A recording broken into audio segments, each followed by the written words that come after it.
What's happening, Friendlies Nation? No, I didn't like that. You know, we're live trying out new things, so you know we're gonna keep this. This isn't getting edited out. We're just gonna see how it feels, and that one didn't feel good. I don't know about you. It's gonna be like episode 40 by the time we actually figure something out. You know, it's a process. But this is the Friendlies podcast. I'm Jack Peglow, and we're just gonna come in hot, I guess, this episode. But Rod, what's happening? Not much. It's quite warm out here in the Bay Area today. Nice sunshine, but slightly warm. Not hot, but just slightly warm. But other than that, it's been a pretty eventful few days in the gaming world, hasn't it? Big time. Stuff is popping off this week. Crazy. Well, since we're coming in hot with the intro, we might as well just come in hot with the news, right? Let's get it started, man. We got a lot to talk about. I don't think we can leave time for a long intro this week. No idle chit-chat. Nope. None at all today. Well, let's kick it off. The first thing we have on the docket is the big Game Pass news. Coming to Xbox Game Pass, Red Dead Redemption 2 drops May 7th. And I know you, in particular, are pretty excited about this. Yeah, because I mean, I had nothing to really play, so I just decided to start playing Red Dead again. So it's a really weird time that this just picked up again. But yeah, I mean, I've already bought it for the PlayStation, so I'm probably just going to download it and replay it there. But still something that's intriguing because man, that Game Pass catalog is just it's insane. It's so hard. It's so tempting, not to try and dip into there, right? Because it's just so much good games all up there. I mean, that's sort of Xbox's whole thing now. I mean, that's even sort of what they're positioning themselves as for the next gen too. This is where all the games are. Everything you wanted to play last gen, the gen before that, this is where it is. Have at it. Yeah, I'm quite curious to see in the long term what Sony decides to put up as I mean, I guess they have the PS Now stuff, but their back catalog isn't as in depth as Xbox has done with their Game Pass. So, and of course, with Game Pass, you get all their first party games immediately on there, right? So it's going to be intriguing to see when they launch the PS5 if they put out any service like this, because there's a lot of PlayStation classics on the 1 and the 2 that I can think of that you have no way of playing currently. I'm gonna go deep here. Brave Fencer Musashi was arguably Whoa, that is deep. What is arguably one of the best and most fun action RPG type games that I played on the PlayStation. And I believe it was Monolith who actually developed that game. But after they became Monolith Soft and all that stuff, that game and its IP went into a dark abyss where it's not really owned by any specific person, and you can't get that game anywhere in the current era. You can't get it on the Vita. You can't get it. I mean, the Vita's RIP. Who has a Vita anyway? I do. It's sitting right next to me on my bed stand. You are one of the few. I am one of the few, but the Vita, that's another discussion for another time. But games like that, are just PlayStation games that were good, but you can't get it anywhere. I wish Sony would kind of, invest into it and bring a lot of those games back, but I mean, they don't currently have that. So it's going to be interesting to see how they react to the Game Pass stuff. Yeah, definitely. But until then, May 7th, Red Dead 2. A game I bounced off hard, by the way, which we can talk about on another pod, probably. Yeah. I'm assuming it'll be hard for us to avoid that because it's such a big sort of touchstone game. But we got more stuff to talk about today. We do. Let's move it along. Moving right along, some positive news amidst all of the pandemic wallow that people seem to get into. Nvidia, props to them, instead of layoffs or anything like that, they're literally giving everyone in the company a raise. That's awesome. That is absolutely awesome to see. I'm just going to read this statement from their CEO. In response to the failing economy, we announced that we are pulling in our annual review process. Immediately, I received questions about whether we are also planning a layoff. No, precisely the opposite. We are accelerating your raise to put some extra money in your hands. We can put tens of millions more dollars in the hands of our families in the coming months. There is no layoffs. The work we do in graphics, science, AI, and robotics is more vital to the future than ever. I mean, applause. I mean, standing applause, but at the same time, like a head tilted applause, because remember that craze of like Bitcoin mining and like in cryptocurrency, and how hard it was to buy a graphics card. Yeah. And how it was sold out everywhere. I'm assuming, I'm just going to go out on a limb here and just say Nvidia made a lot of money from that. Wouldn't be surprised. And that they had this boatload of cash. And on top of that, like I've seen a lot of people like delving into the custom build your own PC like market over the last couple of months, because everyone is at home, and then you can order these parts, via the internet, and they'll just come to your house and you can build yourself a nice PC. I mean, I did that over December and January. So I'm assuming that their sales haven't really dipped. I mean, I don't know what else Nvidia puts out as a product that people can buy. I'm sure there's a lot of stuff for corporate, like non-commercial stuff. But just looking at it from a graphics card perspective, I'm sure they're still raking in money and people are buying graphics cards and stuff off the shelves. So, I mean, I'd assume that they'd have the money to do that, and they wouldn't really need to lay off people. If anything, I'm thinking they're kind of like Twitch, where they're kind of probably still hiring. Right. So, but if you work there, hey, what a great perk. If you work there, hit me up. I believe help a fella out. I think Nvidia is headquartered here in the Bay Area. Wouldn't surprise me. If I'm not mistaken, yeah. So maybe this is the reason we get you out here. Yeah, West that Coast. could be. But that's dope. And also, speaking of dope, I'm going to skip ahead in our little schedule here. Speaking of dope, Travis Scott over the past week put on a live show within Fortnite. You had to log on, and there was a asteroid planet, however you want to call it, that was made of speakers that had been in the game for like a week or so, and he all of a sudden appeared as a giant and put on a concert. And this is from Fortnite itself, over 12.3 million concurrent players watched it, which is crazy numbers. It's an all-time record for concurrence in Fortnite, which isn't a low number when you look at like how many concurrent players their records show. Yeah, I mean, this isn't the first time they've done a concert, right? This is the second one. I believe it was it Deadmau5 who did the first time? And I know the numbers were pretty ridiculous for that, and I'm assuming Travis Scott, I don't know who might have the bigger reach, but I think in the gaming sense, I think Travis Scott might be a little bit more mainstream. Oh, I think he's more mainstream overall. Yeah, so definitely a lot more people probably tuned in for that, which was really cool.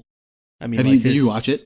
I did not. I watched clips of it. Something was happening at that time, or I knew this was happening, but I had other plans. Was it the NFL draft? Was I watching the NFL draft when it happened? It might have been around the same day that started. Yeah. Okay. Yeah. So something was happening that I prioritize that over watching the Travis Scott. Speaking of that and Fortnite, did you catch Ninja's appearance at the NFL draft show? I did on Twitter. It was very weird. Like there were the whole thing was weird. Yeah, because you had like that entire like the Zoom conference with like at moments you had like at one point I believe it was DJ Khaled and Ninja and like some NBA players and then like one actual like football analyst or whatnot, and they're like all talking about the draft. It was very weird. My favorite part, which I have a clip of on my Twitter,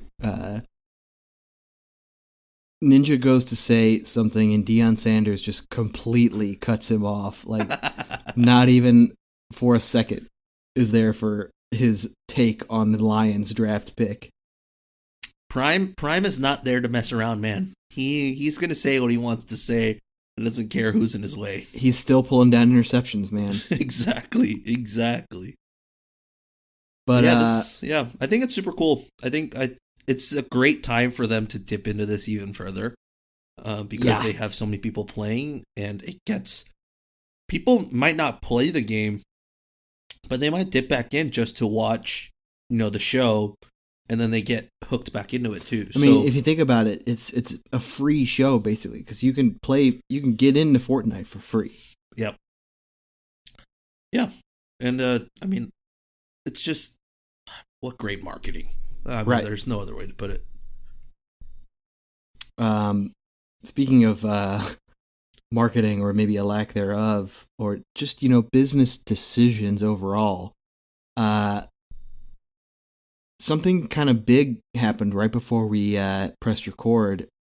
We're recording this on Tuesday the 28th, and that was the announcement from Sinatraa, the reigning MVP of the Overwatch League, announcing his quote-unquote retirement. He's moving on. He's going to play Valorant for the Sentinels.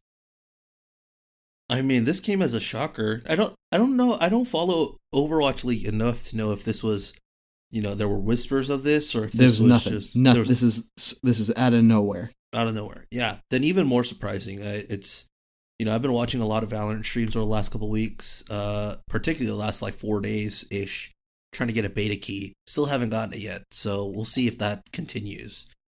But I mean, the game looks fun.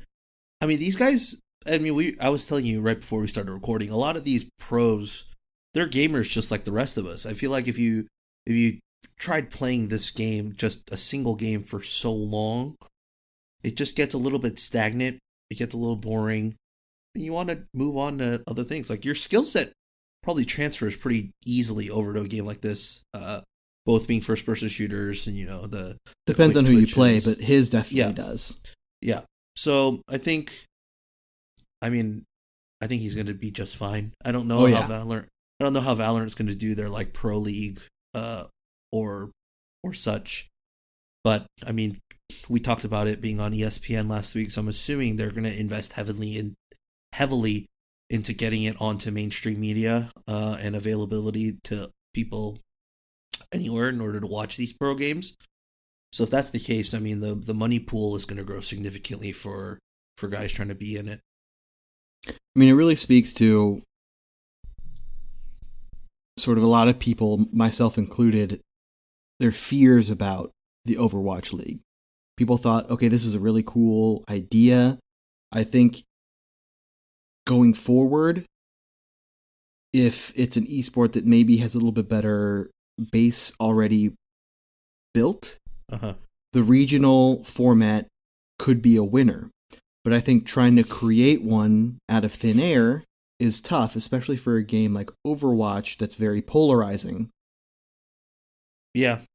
I think, I mean, it hasn't helped that, COVID-19 has basically derailed a lot of the competitions. No, certainly not. But this is something that's been sort of happening for a long time. I mean, Sinatraa is just another name in a long list of players that have dropped Overwatch. Yeah, it's weird to me because, I mean, you see guys like, I don't know, the first name that comes to my head is like Faker from League, right? Like, I doubt you're gonna see him switch to like another, MMO game, right? Never. Sorry, a MOBA game. But like it seems to happen a lot with first person shooters. And I think, I mean, as I said, I'm just gonna think of it from a gamer's perspective, and then all of us that play games, like you play a first person shooter for so long, you need something else, like to cleanse the palate, to put it in a way, because you're doing the same thing over and over again, and it doesn't really seem like there's much. I think you might lose a bit of the joy out of playing the game, because there aren't as many updates or like changes to the game that come consistently, like let's say a Fortnite or like an Apex Legends, that would want to keep you playing and trying to like invest into doing this thing next and doing this thing next, even as a pro.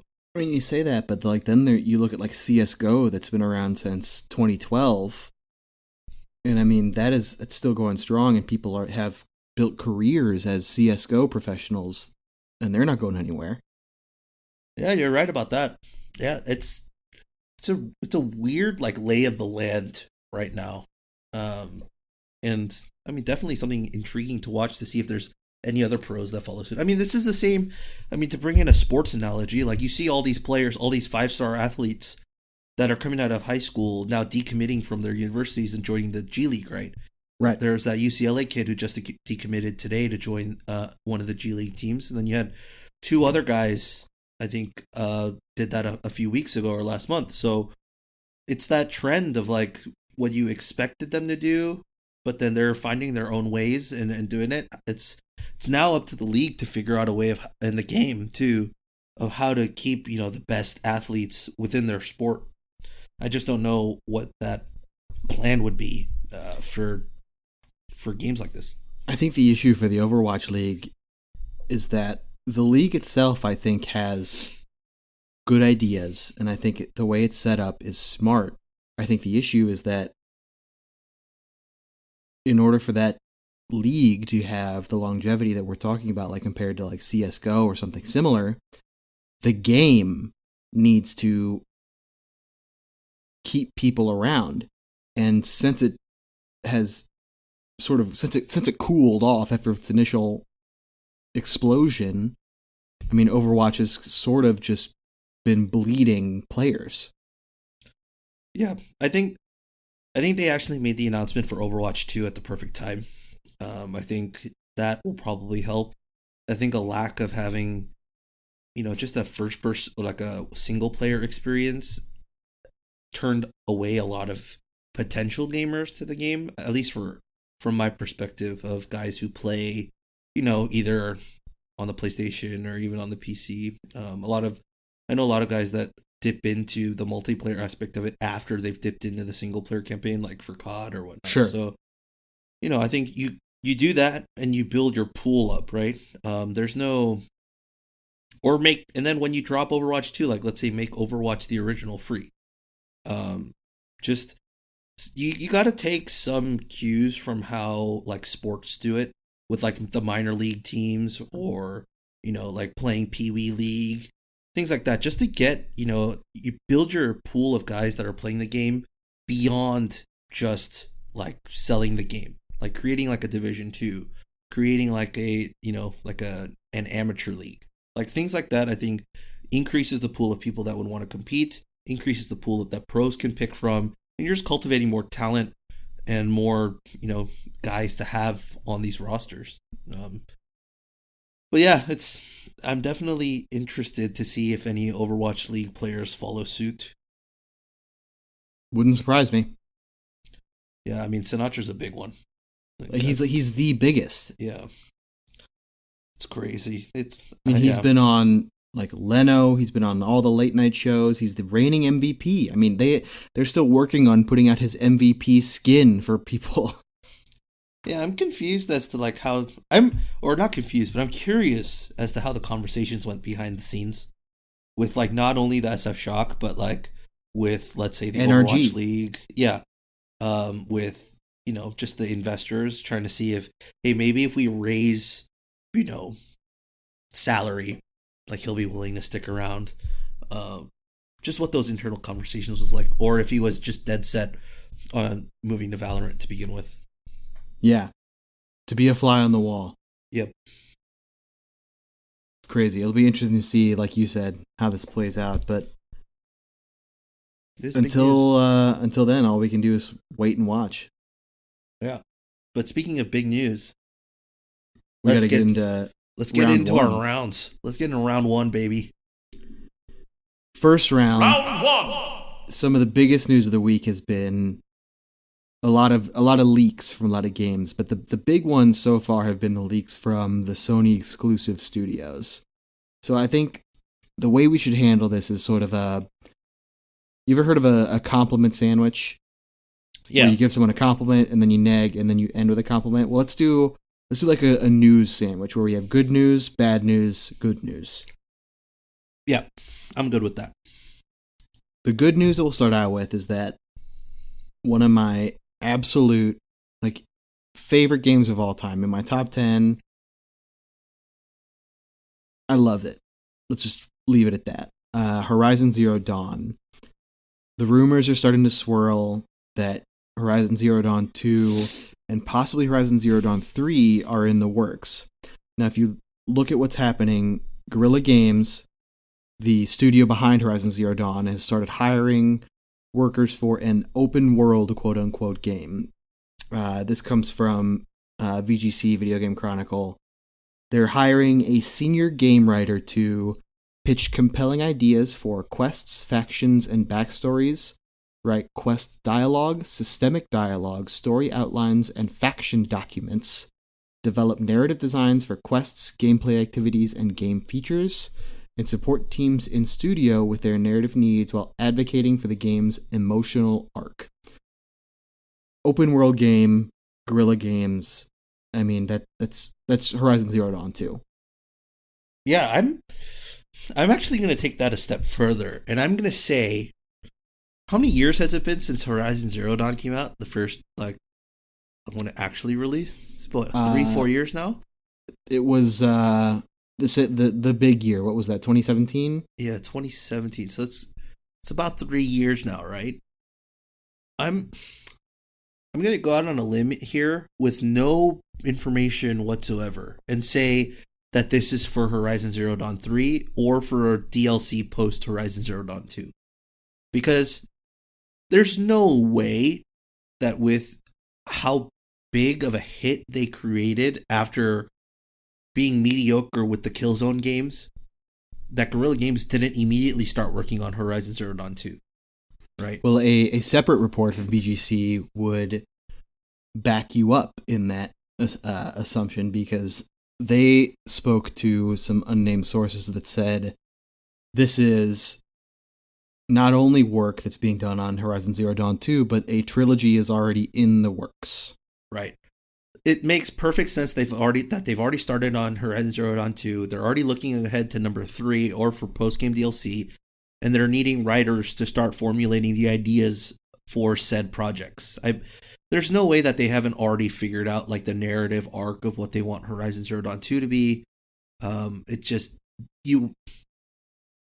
It makes sense. I mean, if you're planning a trilogy, yeah, you write with that in mind, right? And what they're looking for, the job description, pitch compelling ideas for game quests, factions, and backstories. They're not looking for someone to write a big arc. They're looking for people to do the side stories, give the side characters, give fillers, give the little collectible documents, their flavor texts. They're looking for someone. That's basically what it sounds like. So, which, by the way, let me just say that people sleep on how good that stuff was in Horizon Zero Dawn. I've for a long time I've sort of wanted to do a series on how deep that stuff actually got and how fleshed out that world and that story is. I may still have to do that. Yeah, I mean that'd be an intriguing podcast. And I think what would be, this is an idea, but what would be intriguing is if we can compare it to let's say a game like God of War and how they did all their backstory and flavor text. And then I think all the Sony games, right? That Spider-Man, all of those open world type, third person games, they've I think that's like a point of emphasis. I think Sony's probably telling them that they need to be very, very well versed and put a lot of time and effort in it. But I digress. Yeah, I definitely think this is for number 3. There's no way that this is for number 2. If it is for number 2, then the developing team at Guerrilla Games for Horizon Zero Dawn got a very fat vacation. Like that's, I mean, 3 years out from a game release, like, and you're not developing the second one off of such a big hit, or at least have even started develop it. Yeah, that's not, from all my years of knowledge of the gaming industry, that's not how it works. So something else that would support that is that the same report that said that this is a planned trilogy also said that the second game, Horizon Zero Dawn 2, was originally planned as a PS4 game. So that would seem to support your theory that like they've been working on this probably since the first game released, if not before it even dropped. I'm telling you, man. I'm telling you. I'm gonna speak this into existence. Horizon Zero Dawn 2 will be day one game launch with the PS5. Wouldn't surprise me. I still think it's like if PS5 is dropping this holiday, I think HZD2 is like February still. Yeah, I remember you saying that. That's your guess. But would not surprise me if it was a launch title. I'm just gonna speak it into existence just because that's what I want to happen. I also think that my theory may be correct because this report states that this is a PS5 exclusive, and I think if you made this a launch title, this drops this holiday season as a launch, I think they would miss a lot of people because not a ton of people are going to immediately adopt the new console. You're right. Yeah. But a couple other interesting notes. It was originally planned as a PS4 game, but has since shifted to a PS5 exclusive. The open world is quote-unquote gigantic, with much more freedom than the first game, which already had a ton. And in some shape or form, it will include co-op play, which was reportedly something they wanted to include in the first game, but had to scrap. And this would be along the lines of like Monster Hunter, like teaming up to take down big. Oh, that is awesome. Enemies, which that is so. You know how much I love Monster Hunter. Yes. So I would be ecstatic. You know how much I love robots. So this is right up my alley. I mean, all the boxes. Check, check. I mean, can I ask you a tangent question about this then? If they're saying that this is a quote unquote gigantic world, right? Mm-hmm. What would you, in comparison, put that to? Like, for me, off the top of my head, we just talked about it earlier on this pause, is Red Dead Redemption 2. Like that, the world in that game is ginormous. Mm-hmm. Absolutely huge. Like, do you think it's about that size? You would quote it as gigantic, or are you thinking even bigger than that? Sizes I always get like, because like when I think of the biggest world that I can think of, it's Breath of the Wild. And I actually think that may be a good comparison because the world in Breath of the Wild is sort of a post-apocalyptic where like the rebuild has begun, which is where the world in Horizon is as well. Yeah. Yeah, you might be right. I would love to see some more verticality in this game. There was some verticality in this game, but I think just a little bit more. It was very railroaded. Yeah, it very much was. Like there were moments where you had to like jump up to go onto the giraffe type ones to get the maps. And basically I laugh because comparing it again to Breath of the Wild where you could climb literally anything. Yeah. In Horizon Zero Dawn, you could only climb something that was yellow. Yep. I mean, it's clear cut in a lot of these Sony games, right? Like if you play like Uncharted, like you clearly can tell where you can go up and where you can't. So I think it's in that sense. But yeah, even if the world is gigantic, adding some verticality to it in a world like this where it's like so nature driven, I think would be pretty cool if they were to include that. But agreed. But I mean, looking at the deleted tweet that you screenshotted, like that picture, like that's the Horizon. Background, that's 100% Horizon. Like, who are they trying to? Who are they trying to like to like be There's like? There's a reason they deleted that tweet. The big thing with this tweet, we're talking about a tweet that Guerrilla Jobs, which is Guerrilla Games' job Twitter account, if you couldn't figure that out, said that they're hiring programmers to make NPCs come to life. But the big thing is that the video shows what is obviously Horizon, and then the hashtag PS5. I mean, is the big tell there. I think that's pretty telling. Yeah. But yeah, I mean, you and I are both excited for this game. You and I played the crap out of the first one. Yeah. And yeah, there's nothing much more needs to be said. We just need news about it. That's all I need. Just give me something about HCD2. Just tell me that you're working on it, like officially. Like officially tell me that Horizon Zero Dawn 2 is in development, and I'll be fine. Well, something that we're equally excited about that is actually probably has too much news out about it right now is The Last of Us 2, which unfortunately has basically leaked in its entirety. So be careful. Yeah, I've decided not to go onto like any gaming, like general gaming, like Reddit threads. Mm-hmm. We're avoiding it, both of us. Yeah. I mean, I'll be in the specific subreddits for like specific games. Like I'm currently very heavily invested in the Xenoblade Chronicles and the Monolith Soft subreddits just because Xenoblade Chronicles is coming out next month. But baby, other than that, like I'm gonna stay away from subreddit for like video games or subreddit for PlayStation. You even need to be careful with like tweets. Not even about like any tweet from Sony, any tweet from Naughty Dog, because people are replying with spoilers. Yeah. So I mean, I don't follow many. I just follow like the main writers or like the directors. Mm-hmm. Like for Tilo, it's all about Neil Druckmann, right? So like I follow him. I mean, I highly doubt people are going to be posting it, but I mean, it just sucks. It just sucks. I mean, you can go into detail about what the leak was before we delve a little bit more deeper into that conversation. I will note that we're not going to talk anything about what actually like plot points it leaked because we don't know.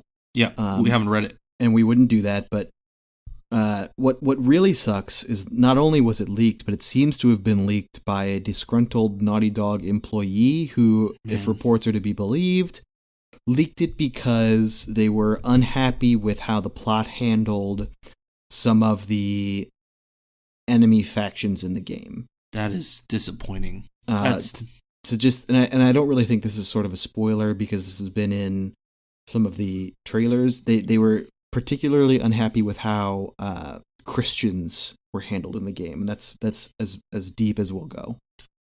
Yeah, I mean, there's no reason for. There's no other way to put this. I think if I was a game developer and I've been working on this game for God knows how long, and I find out that one of my coworkers just was upset and spoiled the entire game for me, one, I would definitely get super upset. Two, I'd be even more upset because it's not the fact that they like spoiled it because I'm unhappy with crunch. Right. I'm unhappy with the working situation. Like it's not an FU to the man or to working situations or the job itself. It's an FU to the story of the game itself. Which then it's like, dude, like you're gonna have your opinion, but when this game releases, everyone's gonna have an opinion on this game. Some people are gonna love that part that you hate. Some people are gonna agree with you. Like. That's just how video games and things like this work. And like, man, that's super selfish to go out like that. Because you know for a fact that like trolls and internet trolls and guys that just want to see the world burn are just going to be putting this out everywhere and like masking it as something else. Like tweeting it as like, here's a new picture of Ellie. And then it's just like, boom, spoilers. And it just ruins the experience for everyone. And it just sucks for all the people that have worked on this game and have done their due diligence to keep their mouths quiet while they worked on the game so that nothing would leak. And then this happens. And I'll go on a limb, and I would love to be proven wrong because I would love to see them get risky, but I highly doubt that a super big studio, super big exclusive for Sony is going to be that divisive with how they handle portrayals of real life organizations. I bet it's real milquetoast. Yeah. Yeah, considering, like, if you were to put it in, like, the realm of, like, politics or current world events, like, I highly doubt it'd be. But it's real tame. Yeah. I'm going to assume that it's super, super tame. Like, maybe they're a little homophobic. Like, maybe. Yeah. Because that seems to be something that this game is playing with. Right. I don't know. It's curious. I'm curious to see what happens when this game releases, and to see what their actual. I mean, everyone might play the game and be like, "What the hell?" Like, like that's what you were said about. Like, yeah. Dude, that. Oh my goodness. Yeah. And this is coming from a guy who, for me, I'm a religious man. Like, I am a professed, like, outwardly professing Christian. Like, I don't think I'm usually not that upset at a lot of the portrayals because, some of it's based in what's actually happening out in the real world. So, but it's not like if they portray a faction of Christians in a game that are homophobic, that's not them saying that everyone is like that all over the place. Exactly. Yeah. So this is the good news that the bottom part of the sandwich here. Almost assuredly, because of all of these leaks, they moved the release date of the game back up to June 19th. Which is weird because this is or not weird, but I'd say this is a really good job by Sony because the turnaround from when the leaks happened to them announcing the new dates was pretty quick. I believe it was like a day, maybe two? Real quick. It was super quick. And I'm sure they checked in with Naughty Dog just to see if they were okay with this date because, I mean, you have to understand that when they say June 19th, that doesn't mean the game gets finished by, let's say, like a week before on June 12th. Like, that's a month before. Mm-hmm. Like, the game has to go gold usually about 30 days before because they have to start printing those games, right? Mm-hmm. So, and then after that, or before that, they also have to get it cleared through like Sony and make sure they do like a test run to make sure there's no bugs, and they have to upload it to see if it downloads correctly. Exactly. So, I mean, realistically, they're saying, can you have the game finished by mid-May? And it's already at the end of April. Mm-hmm. And that's only like 2 or 3 weeks now. So if they're saying that, yeah, we can make that date work, then clearly this game was a lot farther along than we expected, and they just wanted a little bit more leeway. Mm-hmm. I'm worried a little bit that we might get some leaks about crunch at Naughty Dog. I mean, the that's next couple just weeks, but Naughty Dog doesn't know how to make a game without crunch. Right. So I'm assuming that's going to be the case, and we're definitely going to hear about it. But at the same time, like as a consumer, I'm super stoked. It's not that far away. We're like right there. That does push Ghost of Tsushima back to July 17th because that was going to be June. Yeah. And I don't mind actually that game being pushed back a little bit. Nope. The last trailer that they put out, absolutely awesome, but you still didn't really see any gameplay. You saw snippets of gameplay, like in-game engine gameplay, but like you didn't see what the HUD looked like. You didn't see like what the motions were like. It's for me, I still don't know what type of game this is. Like, is this more like Dark Souls-y, Ninja Gaiden type feel, or is it more Infamous, that style, but just in this setting? It's just like it's so hard to tell from these little snippets of gameplay. Right. But I mean, I wanted to throw it to you. Like, I'm sure you're looking forward to Last of Us 2 intently and waiting for June 19th to hit. But were you excited for one or the other more than the other? Is that a good way of saying it? I think I'm probably more excited for The Last of Us just because it's such a known quantity for me. Yeah. And I liked the first one so much. But I am very excited about Ghost of Tsushima. I'm at the point now where sort of like I'm in. Yeah. They got me. I kind of don't want to know much more about it. So I'm very excited about both of them. I will take them in whatever order they want to give them to me. Yeah. It's quite exciting because in about 3 months' time, all the games that were shown at that Sony E3 conference, I think 2 years ago, will now have been released. Yeah. Right? Because it was it 2 years ago? I think it was 2 years ago when they did that whole thing where people moved to different rooms. Mm-hmm. Like they did the first room, which was Tilu, and they had that whole scene of her dancing at that like party thing, and they had an actual person come out and sing a song, I believe with a banjo, which was super cool. Then they moved to another room and they did the Spider-Man stuff, and then they moved to another room, and then it was that Ghost of Tsushima, like, you know, opening trailer or the first reveal of it. So yeah, all of those mainstay games that they announced will be out by middle of this year. So super stoked. Definitely. But speaking of things we're stoked about, I know you're very stoked about some news we got regarding some of the games we're currently playing. But am I?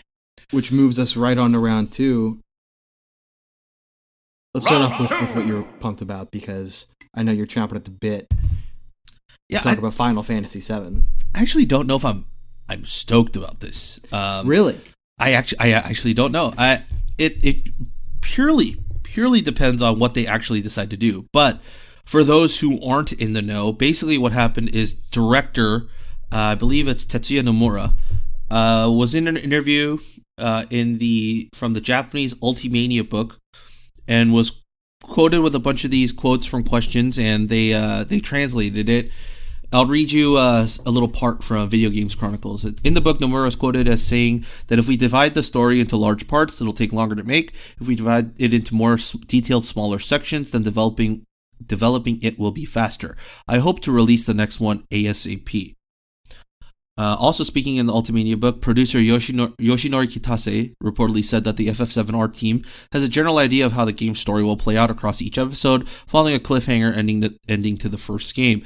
Quote, "We have a general idea of how the story will play out, but we haven't decided exactly, parenthesis, how many parts, and parenthesis, nor can we confirm anything." Kitase is reported as saying, "There's speculation that it'll be 3 parts, but we're just doing things one step at a time." So, and also in November 2019, director Nomura confirmed that work on Final Fantasy VII Remake Part 2 was already underway. Part 1 is a timed exclusive on the PlayStation for 12 months. So, I mean, this doesn't... So a lot of people were making big news of this, saying that they're gonna break this up into smaller parts. When I read the quote translated, I don't see that. I see a director saying, "We're gonna work on it as much as possible, and if we feel like this is an apt point to release a game, we'll release it then. And if we feel like it needs to be longer, because story-wise there's not a good point to cut it, we're gonna take longer to build out the game." I don't think. I mean, it definitely doesn't sound like they've decided whether to make it into smaller parts or bigger parts. So for me, I'm not like, oh my god, this is crazy news. But at the same time, you know, it's good to know that they're taking that into consideration, that people want to see the next part. And for the director too, I'm sure they don't want to lose much steam heading into the game, because Tetsuya Nomura also did Kingdom Hearts 3, and I believe this is my personal, and yeah, like my personal take on Kingdom Hearts 3 too was that it took too long. It took too long to release the game, and it lost a lot of the steam. Same with Final Fantasy 15. I think it just lost way too much steam because they had talked about it so long ago.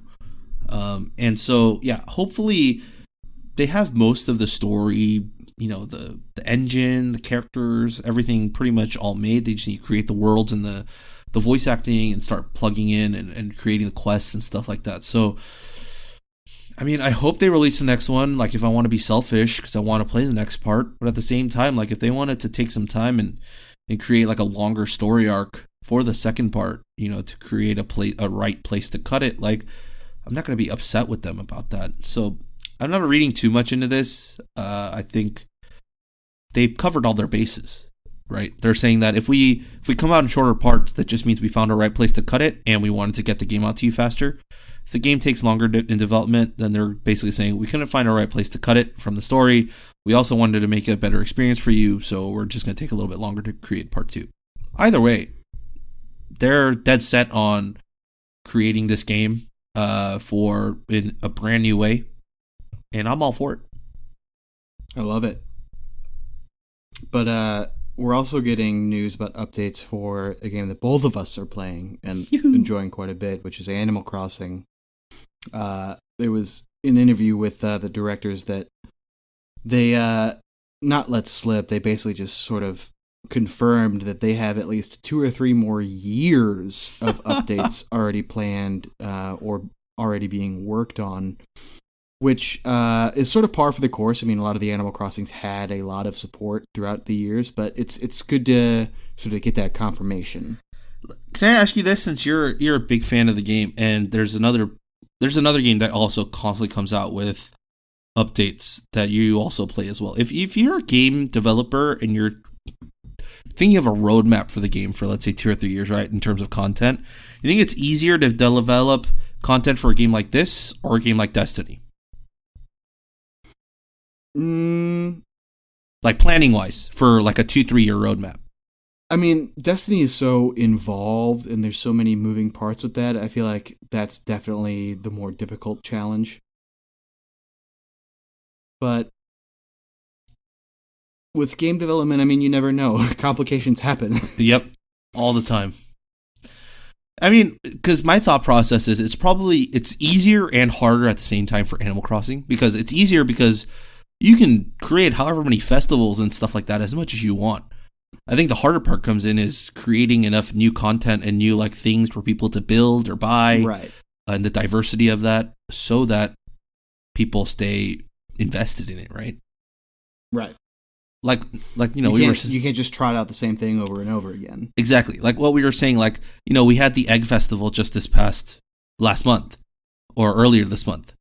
And if next year comes around and they redo it, like they're going to have, you know, revamped it, or not revamped it, but added a lot more things that you can, you know, purchase or get, so that people are invested to play it again that time around.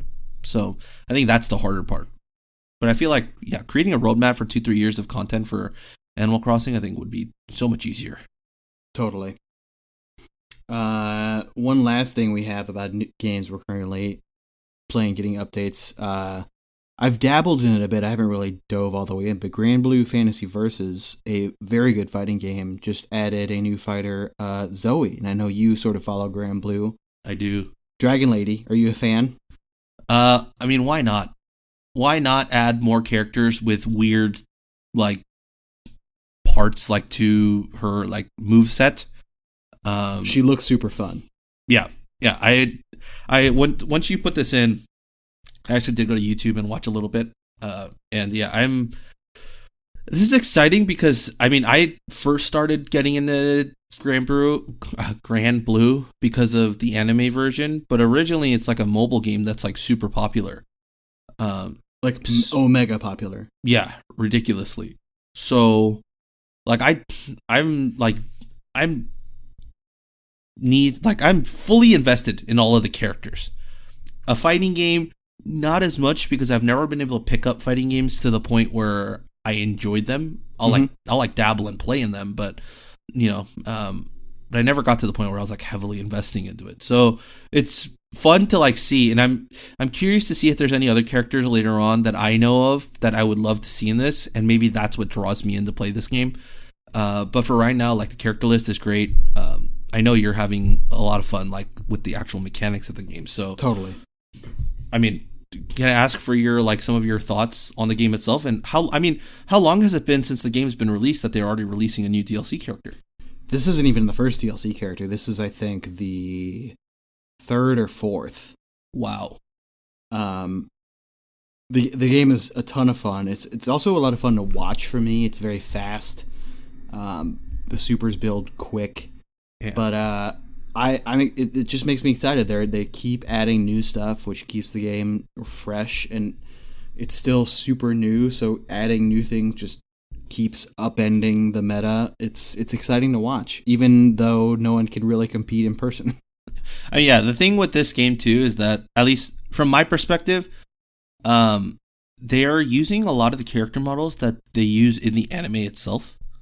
So like when you see the super moves, like how the character moves and, you know, their facial expressions and all that are from the anime. So that's Arxis. They're so, just look at Dragon Ball FighterZ. Yeah.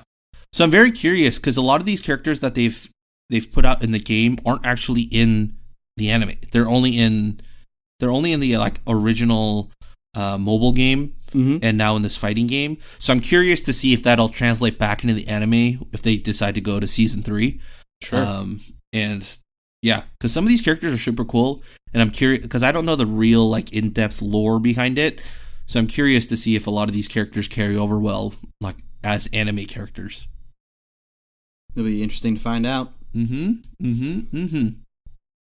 But in addition to games that have already dropped getting updates, moving on to round 3, we have a lot of new stuff coming out. Round 3. It's pretty crazy, like how much stuff has been released or dropped over the last few weeks, and even today. Like, I mean, I have here on our docket like Moving Out and Gears of War Tactics just dropped. Moving Out, something that I've been looking forward to.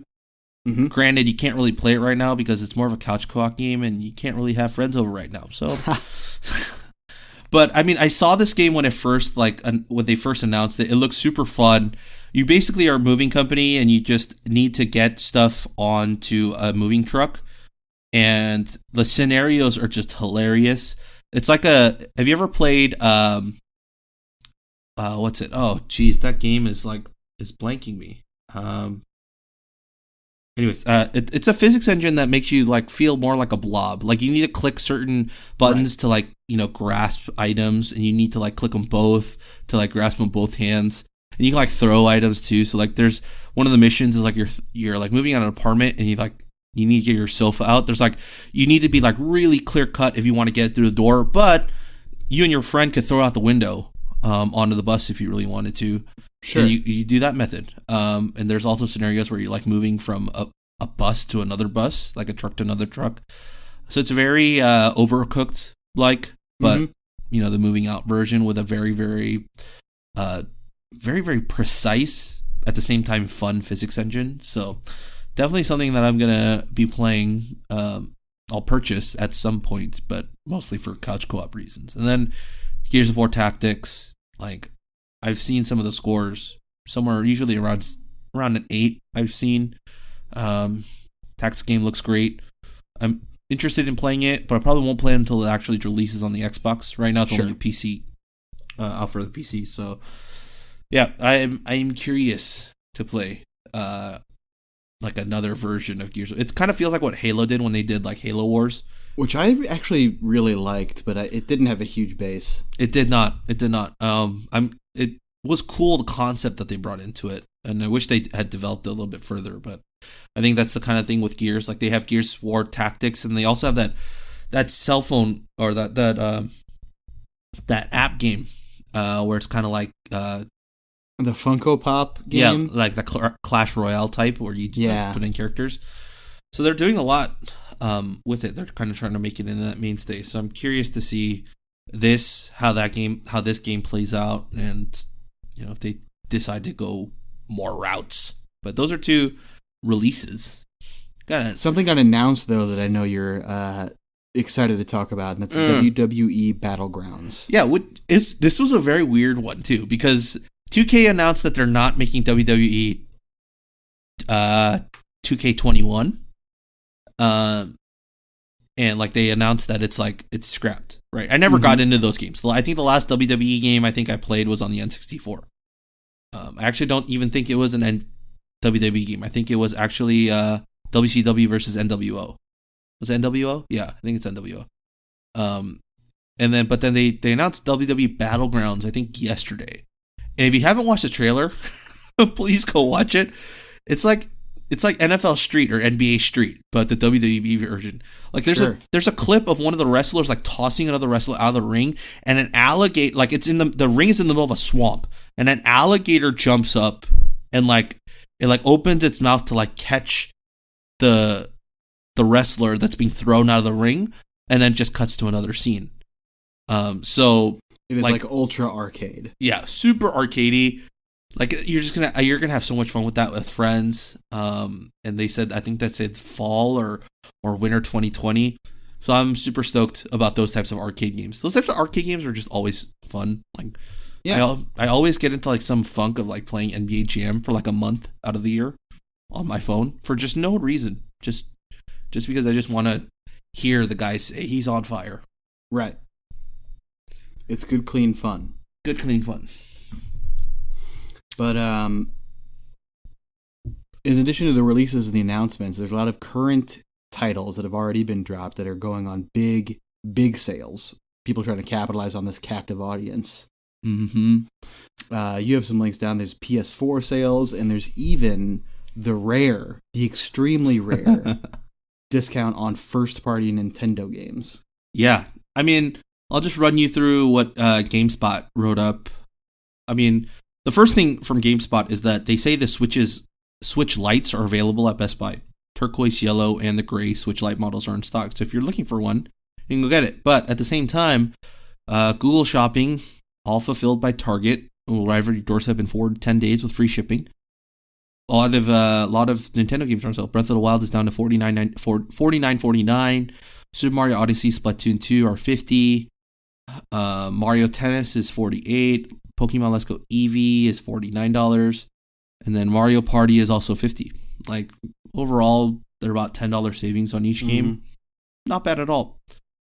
I think the PlayStation sale is actually the bigger one, and I think you would be slightly interested in this one too, just because of how many JRPGs are like actually on sale. Baby. Like, the entire Devil May Cry series, like Devil May Cry HD collection, is $15. Which are, you want to talk about good, clean arcade fun? Mm-hmm. With a great heavy metal soundtrack behind it. Devil May Cry HD collection, $15. Devil May Cry 4 special edition, $7.49. Devil May Cry 5 is $25. And then DMC Devil May Cry, like the reboot game that they had created, $10. Dragon Quest 11, $30. Dragon Quest Builders 2, $36. Bunch of Final Fantasy games are on sale too. Final Fantasy 8 remasters, $10. 9, $10.49. The 10 and 10.2 HD remaster is $12.49. The 13 or the 12 Zodiac Age remaster is $25. And then some of the other ones, like the big ones, are like the Legend of Heroes, Trails of Cold Steel. Those are like big JRPG games. Mm-hmm. They're all under $25. Monster Hunter World Iceborne, the deluxe edition, normally $70, $46.89. Get that if you don't have it, people. Monster Hunter is incredible. Yeah. And then the last things before we move on is that Ni no Kuni Wrath of the White Witch, the original Ni no Kuni game, the remastered version. Also an incredible game. Awesome game. Cannot recommend it more. $29. Persona Dancing, Endless Night Collection, $22. And then Resident Evil 4, 5, and 6, all $8 a piece. Wow. Wow. What a sale. So yeah, if you want to get any of these PlayStation games, highly recommend it. Highly recommend it. Speaking of Persona, as we sort of head into the wrap up, talking about a little bit what we're playing this week, I don't know if I'm going to progress at all in Persona 5 Royal anymore because I am completely addicted to the little tycoon card game mini game that you can play. I love it. I can't stop playing. Is that the game that you can play inside the Thieves' Den? Mm-hmm. Can't stop playing it. Yeah, I've heard good things about that. I think that's the next. I think that's probably on my. I think I said that last week too, but it's definitely on my list of games to start playing. It's awesome. Also, still playing Animal Crossing. The new update is dope. Have you planted any shrubs? Oh yeah, I've planted so many shrubs. I mean, every time I hear the word shrubs, like all I can think about is Monty Python and the Holy Grail. Exactly. I think that scene is one of the most iconic, like, comedic scenes in movie history. So, yeah, whenever someone says shrubs, it's just my mind immediately goes there. You got anything else about what you're playing before we wrap up here? I mean, I'm gonna try it. I mean, we talked about it at the beginning of the show, but I'm gonna try dipping into RDR2 again. I didn't finish it. I got to, I think, a little before the midway point of the game, and then some other games came out, and I never returned to it. Now that, I finished Final Fantasy, and I don't want to really dip into like a long JRPG quite yet. Mm-hmm. In that, Persona, or even next month, like we got what's it? Xenoblade Xenoblade Chronicles. So I'm not sure if I want to dive into that realm. So I might just play a little bit of RDR2, just have some fun, maybe hunt some bears, do that sort of thing. And then I need to finish off Kingdom Hearts 3. Like I'm at like the last like 15% of the game, and I never got around to it. And the game's like super beautiful. The fighting mechanic is sometimes too easy. Sure. And I might just do that just to knock it all out, just to say, okay, I'm done with it. But the last thing for me is, as I said, I've been watching Valorant for like 4 days now. Like, whether I'm really watching it or not, like I'll always have a Twitch channel that has drops enabled on. Someone give this man a key. Lord have mercy. Like, give, please. I've tried so many different steps. Like, I've tried the ones where it's like, I get into the highest viewer count, just because I think maybe the drop rate will be higher in ones that have the most viewers.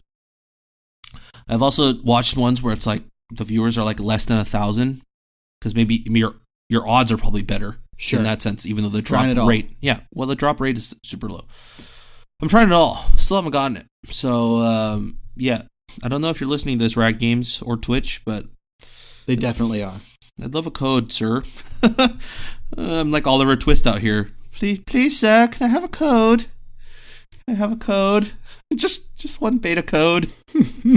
Too much to ask. Well, why don't you let the people know if they have a code they would love to send you, where they can find you on the internets. You can find me at Rob11HWANG, and yeah. That's it. You can find me at Jack Peglow. I can pass along a code if you send it to me.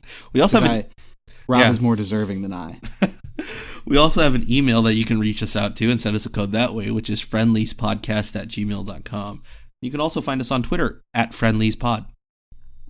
We're also now on iTunes, Spotify, Google Play, basically anywhere you want a podcast, you can find us. So subscribe on the platform of your choice, and if you are feeling real frisky, we wouldn't hate a nice 5-star rating.